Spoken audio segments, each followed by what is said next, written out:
Hello all.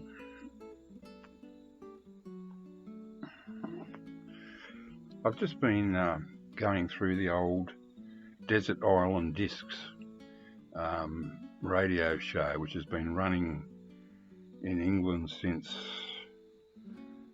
1941, roundabout, and I think it's still going. Yeah, amazing. And I've been sifting through a few snippets from the 1950s, what are left of the actual shows. Sometimes there's only 7 or 8 minutes, minus the music.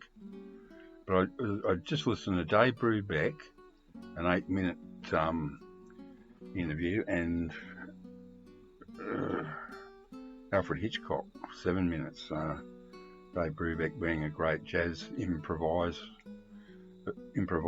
on piano, and Hitchcock made the first talkie movie in England back in the early 1920s, or late 1920s probably. Just two great people. Both interviews were from 1959, and I learned a couple of things. I always thought Dave Brubeck was Jewish. Not that that matters, but I just thought he was. To me, he always sort of had that, that sort of, please don't bite my head off. He sort of looked like a sort of a Jewish stereotype to a certain extent. But when I heard him talk, he would have been, he fought in World War II when he was a young guy, and this interview is 59, but in the interview he sounded like he was 18 years old. I just thought, my God, that's not, I thought he'd be a Jewish guy from New York. Don't ask me why, because that's where the jazz scene was there, like around that time, mainly New York. So I just figured he was Jewish or part Jewish and from New York. Well, I couldn't be more wrong, because he sounded like a cowboy almost, a young guy, but sort of, he was from Northern California and San Francisco. So I didn't know that. I didn't know he was a West Coast guy. I just always thought it was,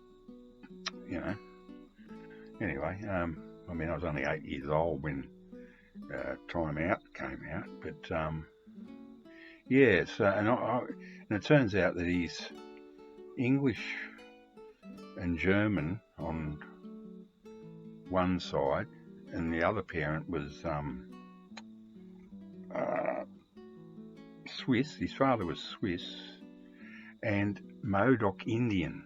Now, I've always admired the Modoc tribe from Northern California. They were the last tribe of, I think they were the last. There was the Pints, the Nez Perce as well, the bent nose or bent beak, French for bent beak or something, way up in the northwest there, up near the Canadian border. And the Modocs, or Mordocs, I can never quite remember.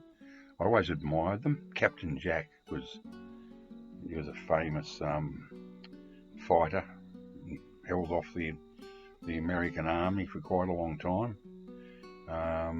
And apparently it's most likely he has Modoc or Mordoc, sorry, I can never quite remember which is from.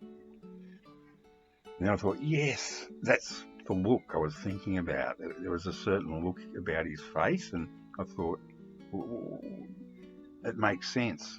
Yes, I can see the Native American in him, Indian in him. It just makes him even cooler now. So it's funny, isn't it? I mean, I always had this impression he was an East Coast, New Yorker, and no, the other coast, and amazing. I learnt something. Here's my original. It's not my original, but this is an original mono, totally beat up. This is a ground album, of course, one of the greatest selling jazz albums of all time, if not the best selling of all time. And I think Miles Davis kind of bloody beats that, but to think that this album would never have been made, it's almost impossible to think of, really, isn't it? But it nearly didn't get made, because another thing I didn't know about Dave Brubeck was that he was over in Europe in the World War II, in the war, and he was based in England. He was in the musical section, band playing a military band type. They were sent over to Metz. There's a famous battle in the north of France called the Battle of Metz, which was a really, really nasty battle. It's the one that sort of broke the Germans' backs. It's the one where they made the breakthrough. But heavy, heavy losses on both sides. But Dave Brubeck, him and his musician mates, they were desperate for riflemen, so they sent all those musicians were sent over to Metz and to fight as infantrymen. And they packed them off to the front, but the commander held Dave Brubeck back because he wanted someone to play piano or something. He liked his piano playing. And most of his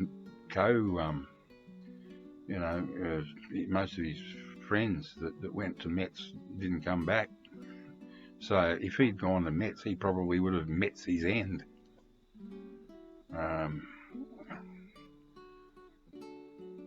Gee whiz, I'm glad I put on Desert Island Discs today.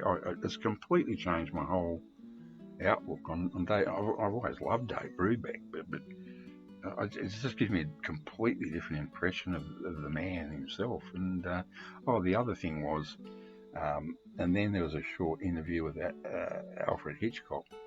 He's a wonderful raconteur. I love that guy so much, Alfred Hitchcock.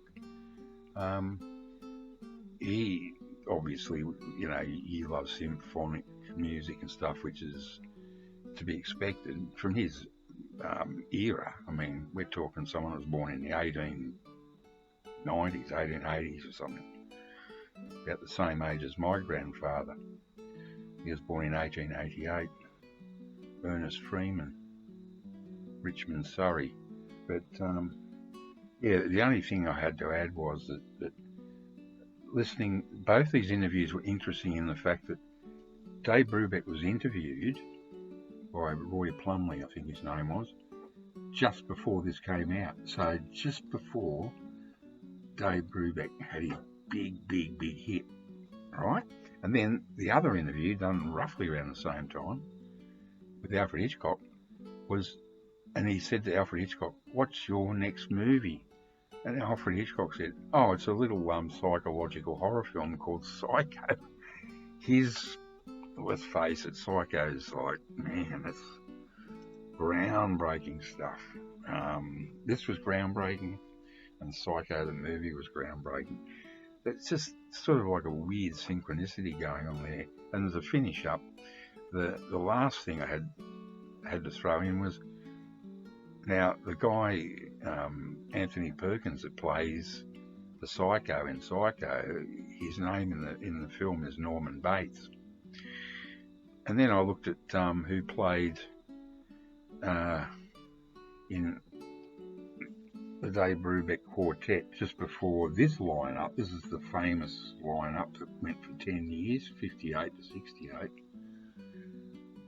The double bass player in the Dave Brubeck Quartet for the 2 years previous, before this came out, the double bass player was a Norman Bates. What the?